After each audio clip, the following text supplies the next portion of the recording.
All right. Ça a commencé? Ouais. Parfait. Je finis mon café, on y va. C'est très beau chez toi. T'as vu? C'est excellent. Ça pète, hein. Les gens ils voient pas tout ça, mais... Les gens ils sont pas au courant, ils voient pas les coulisses. Là il y a une équipe technique de 50 personnes, c'est quelque chose. Ouais. Ça va Johnny. Vanessa? Ça va? Ça se passe bien? Super. Non, Du coup, qu'est-ce qu'on disait sur l'école? Par rapport au bridage, tu me disais que quand t'étais à l'école, tu te sentais un petit peu... ouais. Ça t'a un peu cassé ta créativité et tout, tu vois. En fait, le problème, c'est qu'aujourd'hui, on a des humains, si tu veux, qui sont complètement bridés. On a des humains qui travaillent dans le tertiaire, tu vois, qui vont se lever à 6h, qui vont rentrer à 20h, qui vont être complètement lessivés. Et ils ne créent plus. Tu vois plus d'humains créer. En général, quand ils vont créer, c'est quand ils sont à la retraite, c'est parfois en vacances, quand ils ont une petite passion qu'ils ont gardée depuis l'enfance. Mais il n'y a pas de création, pas d'invention. Le problème, c'est que l'être humain, par essence, il invente et il crée. Absolument. Qu'est-ce qui a fait que l'être humain s'est inscrit dans le temps? C'est parce qu'il a créé, il a inventé. Ouais. L'architecture, l'art, les inventions, parce que ça reste de la création aussi. L'écriture. En fait, tout ce qu'on voit quasiment. Tout ce qu'on voit, tout ce qu'on lit, tout ce qu'on entend. Et le grand souci, c'est qu'aujourd'hui, il n'y a plus ça. Donc, qu'est-ce que ça implique? C'est-à-dire que du coup, tu as des êtres humains qui vont plus s'inscrire dans le temps. Tu as des êtres humains à usage unique. Tu as des êtres humains, à usage unique. tu vois le papier toilette que tu jettes dans les shots après? Des humains lotus. Tu vois, ils sont recyclables parce qu'ils n'ont aucune consistance. Mais ça, c'est dû à quoi? C'est justement dû à vraiment une volonté de ce système qui est au-dessus. Pour moi, t'es des sortes de soldats, tu vois. C'est ça. À travers l'école, parce que l'école, c'est le seul milieu qui n'a pas évolué depuis sa création. On se demande pourquoi. Alors que tout a évolué, quand tu C'est regardes ça. les voitures, quand tu regardes tout en fait. Tout a évolué, sauf le système d'éducation. C'est ça. L'école, en fait, c'est ferme ta gueule, tu veux parler, tu lèves la main, mais tu restes dans les clous. Et c'est ça le grand problème. C'est qu'à la limite, on te dirait ferme ta gueule, mais pense par toi-même. Ok, pourquoi pas? Y a pas ça. C'est genre, si tu vas fermer ta gueule, tu veux une bonne note, va falloir que tu apprennes par cœur. Et moi, j'ai vu les mecs les plus intelligents, que je connais, c'est les derniers de la classe. C'est une vérité. Parce que c'est des mecs qui pensaient pas dans les clous. Ils avaient leur propre schéma de pensée, ils avaient leur propre case, qui n'est pas la case, on va dire, classique de l'éducation. Et donc, du coup, ils étaient rejetés automatiquement. Le grand problème, c'est que du coup, tu fais comment pour t'adapter? Moi, j'ai eu ce problème-là pendant toute ma vie, tu vois. Après, moi, perso, les mecs derniers de la classe, j'avoue, c'était vraiment des cas. Oh, il y en a, oui. Il y en a, c'est compliqué, des, tu vois. des premiers de la classe qui méritaient vraiment leur place et qui avaient leurs choses. En fait, le truc qui est vicieux avec tout ce système, c'est que pour te permettre d'avoir certains métiers, tu dois passer donc du coup à l'école, après tu vas au lycée, après tu vas à la fac, après tu vas faire tes masters, etc. pour faire un métier. Tu seras pas mieux payé qu'une personne sur OnlyFans, tu vois. Et ça, je trouve ça fou. Je suis parti sur ça, mais c'est pas du tout ce que je voulais dire. C'est tout le temps comme ça, vous commencez à connaître. Hein. T'as raison, mais du coup, c'est pour ça, en fait, les meufs qui vont créer des comptes mimes derrière, en fait, je les comprends pourquoi. Parce qu'elles savent très bien que si elles commencent à réfléchir et qu'elles font des trucs intelligents de leur vie, elles vont jamais faire des sous. C'est vrai. Elle a juste à poser son tel, écrire à 2-3 connards et montrer son cul. En vrai, il y a tellement de chiens qui te passent des millions juste pour une photo de ton orteil. Oui, le problème c'est la société, mais c'est aussi parce que... Mais en fait, c'est parce que la société, elle crée des mecs en chien, elle crée des meufs qui sont hyper sexualisées. Assoiffées de désir. Assoiffées de désir. C'est-à-dire, même pas que chien par rapport à ça. Parce qu'en général, ils baissent pas. D'accord, mais du coup, ils ont vraiment que le désir et même tout ce qui va être sexuel, mais pas forcément avec une meuf. Oui. Avec tout ce qui est multimédia, avec tout ce qui est... Ouais, de la perversion. C'est vraiment perversion absolue. Et addiction surtout. Addiction, désir, désir ça crée l'addiction. Plus t'en as, plus une fois que... Ça, le problème, c'est qu'on t'apprend pas à maîtriser ton désir aujourd'hui. Et c'est ça qui est incroyable, et on en parlait hier. Là, en fait, notre société, c'est quoi? C'est qu'en gros, t'as accès à tout. C'est-à-dire le sexe, tout ça, t'as accès à tout. Tu comprends tout, tu sais comment tout marche. T'as accès à tous les sites, à tous les coachs, tout ce que tu veux. Mais d'un autre côté, on est extrêmement mal renseigné sur la connexion sexuelle. Pratiquement, théoriquement, tu peux tout savoir, mais il n'y a plus de connexion humaine. De grosses machines à consommer. Et on consomme l'être humain, c'est ça le problème. Et justement, pour en revenir à l'école, c'est qu'on va jamais t'apprendre les choses essentielles de la vie qui va te permettre d'être bien et d'avoir une réelle vie épanouie. Alors que pourtant, s'ils font ça, ils auront encore plus d'argent. Ça c'est vrai, parce qu'ils auront des êtres humains qui vont être épanouis, donc un être humain épanoui, il est plus productif, par définition, parce qu'il est passionné. Parce qu'un être humain passionné, est-ce qu'il va continuer d'aller à l'usine en fait? Voilà, c'est ça. Faut qu'il soit brisé mentalement pour accepter ça. Le problème, c'est qu'eux, ils veulent être le chef. Ils peuvent avoir de l'argent, eux, ils veulent tout. C'est ça le problème. Et là, on va bien se faire shadowban, j'espère pas. Non, parce qu'on cite pas qui. Parce que là, évidemment, on parle de Jean-Claude. C'est de la théorie. On parle de Jean-Claude, inconnu au bataillon, et William. On te voit, William, là. Fils de Ils veulent pas forcément être plus puissants. Ils veulent être les plus puissants. C'est ça la nuance. Ils peuvent être plus puissants.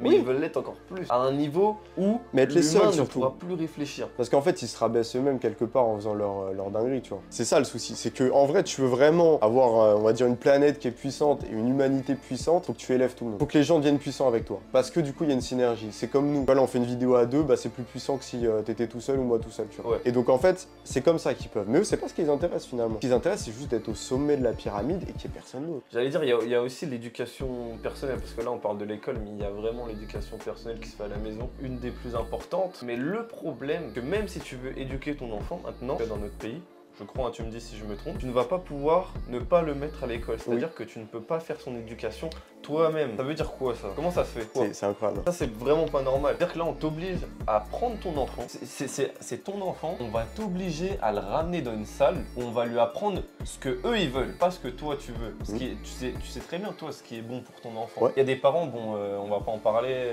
je connais pas leur vie, mais ils vont même pas parler avec leur enfant et c'est de pire en pire en ce moment parce que les mecs ne sont plus des mecs, ça devient juste des larves humaines, comme on disait. Ton lit. T'es juste malheureusement une larve humaine. Allez voir le réel, allez voir nos réels, là. On a fait des réels Ils sont excellents. sur Instagram, faudra aller la voir. Le problème, c'est que les autres propagandes s'immiscent dans l'école. C'est que maintenant, tu as des associations LGBT qui vont voir des classes de CM1, CM2 pour leur apprendre en fait l'éducation sexuelle selon eux. Oui, voilà. L'éducation inclusive. Et on sait très bien que les enfants, c'est vraiment la période où tu leur mets tout dans la tête. Mais oui. Tu leur mets vraiment tout. Tu leur dis, t'es un hélicoptère, c'est un hélicoptère le gamin. Il jette du toit, il essaie de voler. Hein. Faut y aller doucement quoi, tu vois. Tu peux voler. Bien sûr que tu peux. On essaie de se transformer en super-héros. Qu'on pensait que si on se faisait piquer par une araignée, ça y est, on allait jeter des toiles, tu vois. C'est vrai que j'y croyais. Tu vois ce que je veux dire? Donc si on t'explique qu'en fait tu peux être une fille, tu vas y croire direct. Arrête de jouer au chevalier, joue à la dunette. Tu peux être une fille maintenant, c'est soit une fille quand t'es un mec et soit un c'est ça, masculin. Oui, parce que c'est de l'incitation. C'est grave de l'incitation. C'est genre parce qu'en fait si tu restes un homme avec les schémas qui sont préétablis, donc c'est-à-dire les schémas de tes grands-parents, et ben en fait non c'est pas bien, c'est toxique. C'est toxique. Tu te rends compte? Alors qu'en fait ce qu'ils appellent la masculinité toxique, c'est ce qui a permis de bâtir toute notre société. Sans ça, en fait ils pourraient pas casser les couilles. C'est-à-dire que si on accepte leur schéma à eux et qu'on rentre vraiment dans le truc, un moment, c'est la fin de l'espèce. Et quand je te dis un moment, c'est dans 10 ans. Ah bah oui, max. largement. Que les hommes seront avec les hommes et les femmes avec les femmes. Et que mais maintenant, surtout, ce sera mal vu un homme et une femme en fait. Et surtout, il y aura plus d'équilibre. Il y a des mecs qui vont pas accepter ça. Il y a des pourritures dehors. Moi, je prends cet exemple-là tout le temps. C'est que vous voulez que les hommes se féminisent, ne soient pas violents, etc. Ne soient pas violents de manière légitime, je précise. Le problème, c'est quoi? C'est que demain, en fait, vous vous plaignez tout le temps qu'il y ait du harcèlement de rue, etc.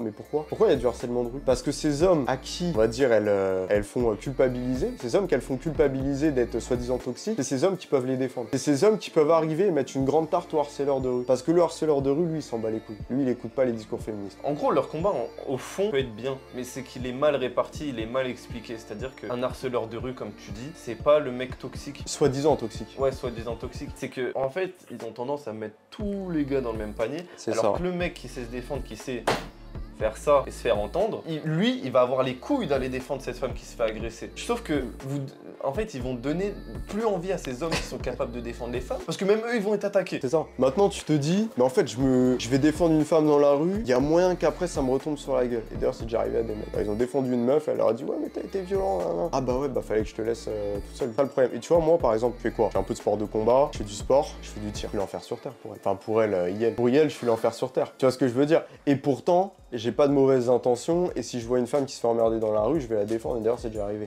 Donc du coup ça veut dire quoi? C'est-à-dire que du coup, je dois prendre toutes les critiques pour moi, parce qu'en fait je suis quand même visé, et apparemment je suis une menace, mais du coup qu'est-ce qui se passe à la fin? Il est où le rempart? Le rempart c'est les mecs comme nous. Hein. Il est où le rempart après? Parce que du coup qui c'est qui va les défendre? C'est leur skateur efféminé? Ouais voilà, mais c'est ce que je me dis. Hein. Parce que même leur skate ils peuvent pas donner un coup avec, il y a trop de carences. Il y a trop de carences de magnésium, de tout ce que tu veux. Tu vois. Parce que le problème c'est que les fous il y en aura. Bah oui. Et ça on peut pas, malheureusement. Ce qui est bizarre c'est que les plus fous sont ceux qui ressortent le plus vite. Les violeurs sont ceux qui ressortent le plus vite. Et ceux qui sont vaccinés, c'est ceux qui vont rester le plus longtemps. Pas vaccinés, c'est ceux qui vont rester le plus longtemps. Il y a un truc qui cloche dans ce système. Mais il y a des manières d'essayer de le changer. Mais là, la manière que ces personnes utilisent, déjà, je sais même pas comment expliquer. Je vais dire un truc. Parce qu'en vrai, ils sont pas beaucoup. Hein. Pour moi, on nous fait croire qu'ils sont beaucoup. Non, ils sont pas beaucoup. Bah, ils sont de plus en plus. Ça ils sont de plus en plus. Je vais dire, je peux dire une dinguerie, mais je vais le dire en fait de manière à ce qu'on puisse pas m'accuser directement. Je vais émettre une hypothèse. Imaginons qu'un État, sans dire lequel, un État veuille avoir plus de contrôle sur ses citoyens, sur ses habitants. Quelle serait sa solution? Ce serait déjà que les citoyens soient dépendants de lui, premièrement. Et comment on fait ça? Comment on crée une dépendance? C'est comme la logique du pervers narcissique, même si j'aime pas ce mot, c'est que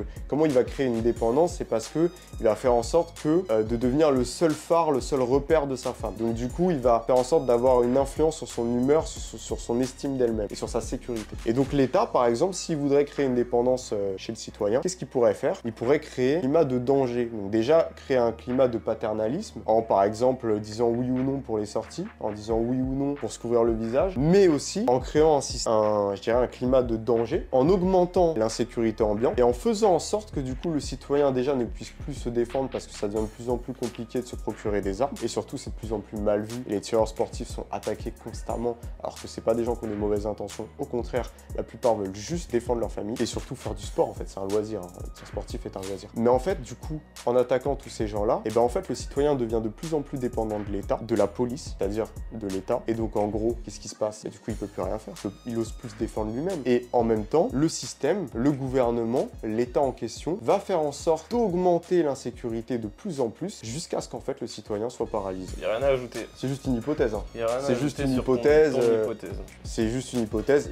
C'est pas évidemment, ça ne peut pas être la réalité parce qu'un État se permettrait jamais de faire des choses aussi horribles. C'est bien connu. Mais donc voilà, c'est juste une hypothèse. T'as vu comme on a bifurqué de sujet, on parle d'école. Hein. C'était sûr de toute façon. On va essayer de rester dans le... Non, c'est pas possible. C'est chaud. Mais tant mieux quand même. Ouais. Ok, bon, j'espère que cette vidéo vous aura plu, qui change un petit peu, où on discute un petit peu avec le frérot Azur, comme je vous l'ai dit. C'est ça. Très bon contenu, je fais vraiment des bons trucs qui te permettent de réfléchir un peu plus, même si t'es pas d'accord avec lui, ça vaut le coup d'aller voir. Excellent coach. Prenez vos coachings avec ce mec. Vraiment, excellent. Ça fait plaisir. D'ailleurs, faut qu'on fasse un entraînement bientôt. Hein. Yes. Si vous voulez qu'on filme ça, n'hésitez pas à liker la vidéo pour qu'on sache. Et bah écoutez, je vous souhaite une excellente soirée, journée. Ciao, ciao.